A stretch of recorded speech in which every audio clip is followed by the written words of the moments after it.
best bites forever.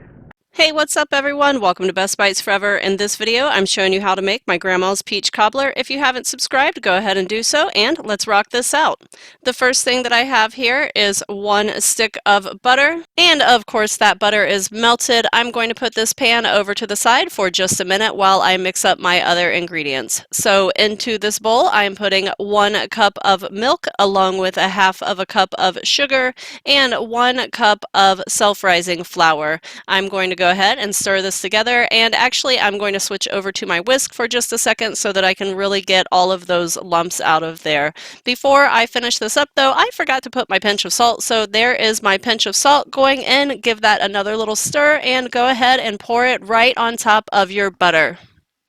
Once you get that into the pan, we are ready to move on to our peaches. I know this is such an easy recipe, isn't it? Of course, in Grandma's day, these peaches would have been home canned, but I don't can, so these are not home canned. These are Del Monte canned, and I will show you the can in just a second. But just go ahead and arrange those peaches neatly on top, and then pour whatever syrup is left inside of the can right on top with it. Okay, so here is the can. It is a large can of Del Monte.